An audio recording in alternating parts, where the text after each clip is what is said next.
सुनो ना संग मरमर की ये मीनारे कुछ भी नहीं है आगे तुम्हारे आज से दिल पे मेरे राज तुम्हारा ताज तुम्हारा. Music online with Rukshan. මගේ යාළුවෙක්ගේ කතාවක් තියෙනවා ඔබත් එක්ක මට ෂෙයා කරගන්න. මගේ යාළුවා තරහ වෙයිද දන්නේ නැහැ මේ ගැන කියලා. ඉතින් එයාට ගෙදරට කියන්නේ චූටි පුතා කියලා. චූටි පුතා කියලා තමයි කියන්නේ. ඉතින් ඊට කලින් මට ප්‍රශ්නයක් අහන්න තියෙනවා. විශේෂයෙන්ම මේ ප්‍රශ්නේ අහන්න තියෙන්නේ තාත්තලාගෙන්. තාත්ති, ඔයා ගෙදර චණ්ඩියද? ඔයාට ගෙදර අය බයයිද? පොඩි සද්දයක් දාපු ගමන් ගෙදර අය සැලෙන්ඩර්ද? ඉතින් සමහර ගෙවල් වල තාත්තා පොඩි සද්දයක් දාපු ගමන් මූත්‍රා යන ටික විතරයි ගෙදර මිනිස්සුන්ට. එහෙම කෙනෙක්ද ඔබ? කිසිම සමාවක් නැති, තේජාන්ත, පිරිසිදුකම උපරිම, වෙලාවට වැඩ කරන, ආයි ගැලවිල්ලක් නැති එහෙම කෙනෙක්ද ඔබ? මට මේ ප්‍රශ්නේ අහන්න තියෙන්නේ ඔබගෙන්. චූටි පුතාගේ තාත්තිත් අන්න ඒ වගේ කෙනෙක්. නීතිය නම් නීතිය, වැඩ නම් වැඩ, වෙලාව නම් වෙලාව, පිරිසිදුකම උපරිම අන්න එහෙම කෙනෙක් තමයි මේ චූටි පුතාගේ තාත්තා කියන්නේ. ඉතින් මේ එයා කාලයක් හමුදාවෙත් වැඩ කරා. ඉතින් ගෙදර සම්පූර්ණම තියෙන්නේ හමුදා පාලනයක් වගේ තමයි. දැන් ඉතින් අපි කියමුකෝ තාත්තා කියනවා චූටි පුතා මිටිය ගේන්න. දැන් මිටිය ගේන්න කිව්වට පස්සේ දැන් මිටිය ගේන්න ඕනේ. ඔන්න දැන් දවසක් තාත්තා කියනවා චූටි පුතා මිටිය ගේන්න. දැන් ඉතින් චූටි පුතා මිටිය හොයනවා. මිටිය නෑ කියනවා. මිටිය හොයනවා. දැන් අක්කත් බය වෙලා, අම්මත් බය වෙලා, දැන් චූටි පුතත් බය වෙලා මිටිය නෑ. ඉතින් දැන් තාත්තගේ නීතියක් තියෙනවා. මිටිය තියන්න ඕන තැනක් තියෙනවා. මිටිය තියෙන්න ඕන තැන මිටිය තියෙන්න ඕනේ. ගිරේ තියෙන තැන ගිරේ තියෙන්න ඕනේ. දැන් ඉතින් මිටිය නෑ කියහන්කෝ. දැන් මොකද කරන්නේ? මගේ තව නෑ කෙනෙක් හිටියා. ඉතින් මිනිහත් යනවා පාඩම් කරන්න දැන් ඔය ගෙදර. ඉතින් දැන් මිනිහා ඉන්න වෙලාවේ තමයි දැන් ඔය මිටිය ඉල්ලුවේ. දැන් ගෙදර අයට කර කියා ගන්න දෙයක් නෑ. දැන් තාත්තට බයයි. දැන් තාත්තා හරි නපුරුයි. ඉතින් දැන් මගේ නෑදෑ වෙන කෙනා ගිහිල්ලා කියනවා අංකල් මිටිය නෑනි. මිටිය නැද්ද? මිටිය නැත්තන් නෑ. දැන් ඉතින් එහෙම කිව්වට පස්සේ ඉතින් ගෙදර අය දැන් බය වෙනවා. දැන් ඔය කතාවෙන් උනත් දැන් තේරෙනවනේ දැන් මේ ගෙදර කට්ටිය කොච්චර බයයිද කියලා. ඉතින් දැන් මිනිහට ඒක ඉතින් එච්චර ගාණක් නෑ. මොකද මිනිහා ගෙදර කෙනෙක් නෙවෙයිනේ. මිනිහා ගිහිල්ලා කියනවා මොනා හරි කිව්වොත් ඉතින් ගෙදර යන එකනේ. ඉතින් මිනිහා ගිහිල්ලා කියනවා අංකල් මිටිය නෑ. මිටිය නැද්ද? නැත්තන් නෑ ඉතින් කියලා දැන් තාත්තා කියනවා. ඊට පස්සේ තාත්තා කියනවා ඉතින් මිටිය නැත්තම් හරි කමක් නෑ. මිටිය නෑනේ. දැන් කරන්න දෙයක් නෑනේ. ඉතින් දැන් කොහොම හරි දැන් මිටිය කතන්දරේ එදන් ඉවර වුණා. ඊට පස්සේ දැන් දවස් දෙකක් විතර යනකම් ඉඳන් හෙන බයෙන් ඉන්නේ දැන් ගෙදර කට්ටිය. දැන් මිටිය කතාව ආයෙ ඇදිලෙයිද? මිටිය හොයයිද? මිටියට වෙච්ච දෙයක් නෑ. මිටියට කකුල් ඇවිල්ලා. මිටිය කොහෙ ගින්ද? මිටිය උස්සලද?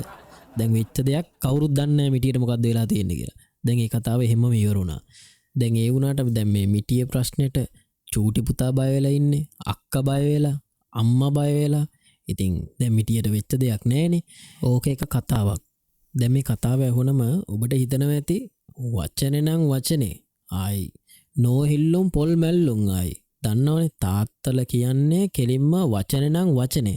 ඉතින් ඔබට හිතනවා ඇති අපේ ගෙදරත් එහෙම වෙන්නේ නැති කියලා. හරි අපි කතාව ඉතුරු ටිකක් අහමුකෝ. ඉතින් දැන් මේ තාත්තා බත් කන පිඟානක් තියෙනවා. ඉතින් ඒ පිඟාන විතරයි තාත්තා කන්නේ. ආයි වෙන කිසිම පිඟානකින් එයා කන්නෙත් නෑ.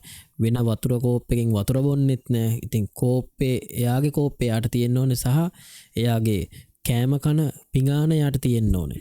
ඒක පිඟානකටත් වඩා මඩක්කුවක්. ඉස්සර කාලේ තිබ්බනේ මඩක්කුව කියලා කෑම කන එක. ඉතින් ඒ පිඟානට තමයි ඉතින් ඒ පිඟානක් වගේ එකක් තමයි ඒකට තමයි මඩක්කුව කියලා ඉස්සර කියන්නේ. ඒක හදලා තියෙන්නේ මැටි වලින්. ඒකට කියන්නේ මඩක්කුව කියලා. බත් දාගෙන කන්නේ ඉස්සර ගෙවල් වල. ඔන්න ඕක තමයි මඩක්කුව කියන්නේ. ඉතින් මේ තාත්තට ආයි එංගලන්තේ රැජිනගෙන් ගෙනාපු පිඟානක් තිබ්බත් වැඩක් නැහැ. රත්තරන් වලින් හදපු පිඟානක් තිබ්බත් වැඩක් නැහැ. තාත්තට ඕනේ තාත්තා කන අර මඩක්කුව තමයි ඕනේ. ඒ කියන්නේ බත් කන පිඟාන කියලා කියන්නේ. ඉතින් ඔය පිඟානට දැන් ඔය මඩක්කුව කියන්නේ. ඉතින් ඔන්න ඕක අනිවාර්යයෙන්ම තියෙන්න ඕනේ. ආයි මොක තිබ්බත් වැඩක් නැහැ.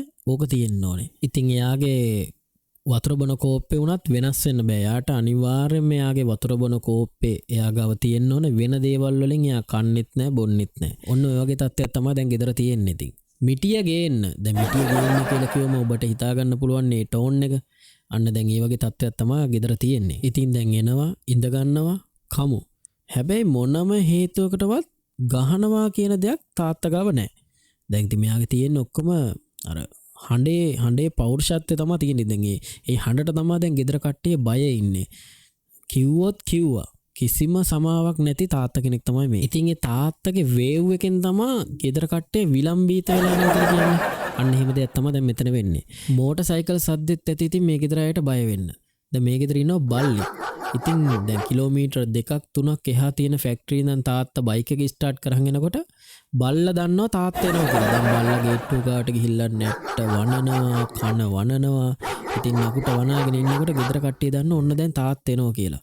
දැන් ගෙදර තාත්තා එනකොට මේ ගෙදර කට්ටිය පුදුමාකාර බයකින් ඉන්නේ. අද මොන වගේ ප්‍රශ්නයක් වෙයිද? අද මොන වගේ දෙයක් වෙයිද කියලා ගෙදර අය හරි බයෙන් ඉන්නේ. ඉතින් ওই බල්ලට ගෙදර කට්ටිය කියන්නේ ඒරියල් කියලා. මොකද ඌට එච්චර දුර දේවල් දැනෙනවනේ. හරිනේ ඉතින් ඌට ඒරියල් ඇන්ටනා රේඩාර් එනවා තමයි තිබ්බේ. ඌට එච්චර දේවල් දැනෙනවනේ. ඔන්න දවසක් අර කියන මඩක්කුව අම්මගේ අතින් බිඳුන හොදන්න ගිහිල්ලා. ඉතින් දැන් ගෙදර කට්ටිය බය වෙලා දැන් කර කියා ගන්න දෙයක් නැහැ. දැන් අම්මයි පුතයි කතා වෙනවා. දැන් තාත්තා දැන් තව ටිකකින් එනවා. අපි දැන් මොකද්ද කරන්නේ? ඉතින් අක්කත් ඇවිල්ලා දැන් කතා වෙනවා. දැන් පුතාගෙන් අම්මා අහනවා පුතේ මොකක්ද දැන් කරන්න කියලා. දැන් ඔන්න ප්ලෑන් එකක් ගහනවා දැන් තාත්තා එන්න කලින්. ඉතින් දැන් තාත්තා ගෙදර ආපු ගමන් මූණකට හොදලා ඉතින් කන්න තමයි ලෑස්ති වෙන්නේ. ඉතින් දැන් වෙනදට එහෙම තමයි කන්න තමයි ලෑස්ති වෙන්නේ. හැබැයි දැන් ගෙදරට හැමදේම තාත්තා කරනවා.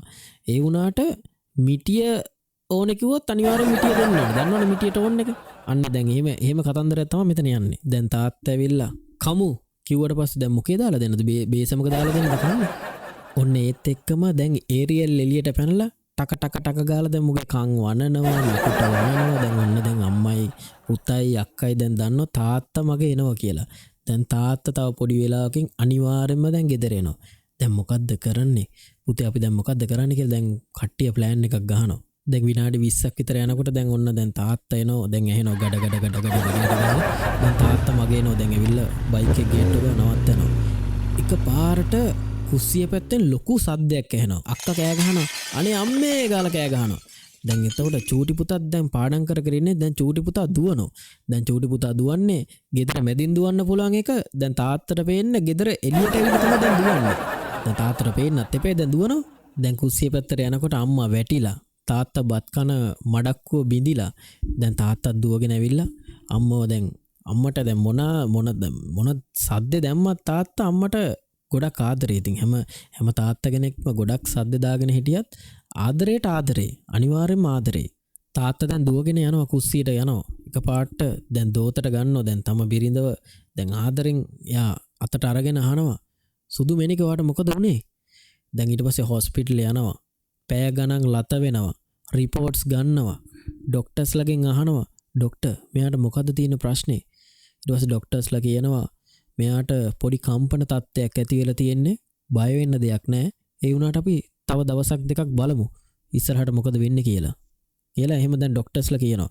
ඊට පස්සේ දැන් ඔන්න මග එනවා දැන් අම්මවත් අරගෙන. දැන් චූටි පුතයි අක්කයි තාත්තයි අම්මයි දැන් එනවා මග.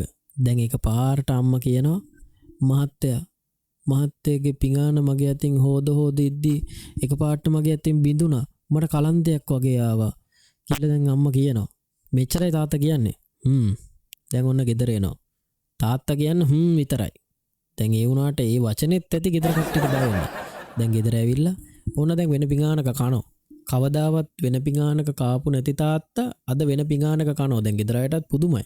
දැන් ඒ වුණාට දැන් ගෙදර අය බය ඉන්නේ මිටිය ගේන්න කියපු ප්‍රශ්නෙත් තියෙනවා. දැන් මේ මඩක්කුවත් කැඩිලා.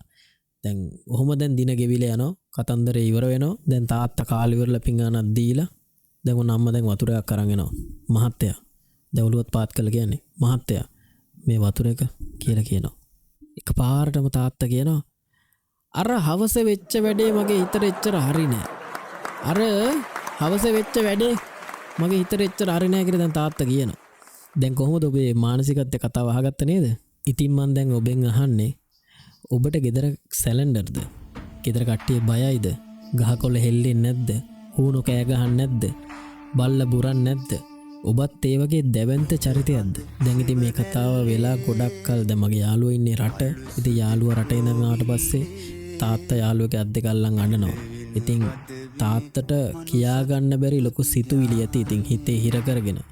ඉතින් මේ කතාව කියලා මගේ යාළුවා තරහ වෙද්දී දන්නේ මට ඕන උනේ මේ කතාව අහන ඔබ ගෙදර සැලෙන්ඩර් කරන් ඉන්නවද? හැම තාත්තා කෙනෙක්ම ගෙදර සැලෙන්ඩර් කරන් ඉන්නව නම් ඒ තාත්තා කෙනෙක්ට මේ කතාව ඔසුවක් වෙයි කියලා මම හිතනවා. ඉතින් ඔබත් ගෙදර සැලෙන්ඩර් කරන් ඉන්න පුළුවන් චරිතයක් වෙන්න. හොඳ හයියක් අත්තක් වෙන්න. හැම තාත්තා කෙනෙක්ටම මේ කතාව ගොඩක් වැදගත් වෙයි කියලා මම හිතනවා. My FM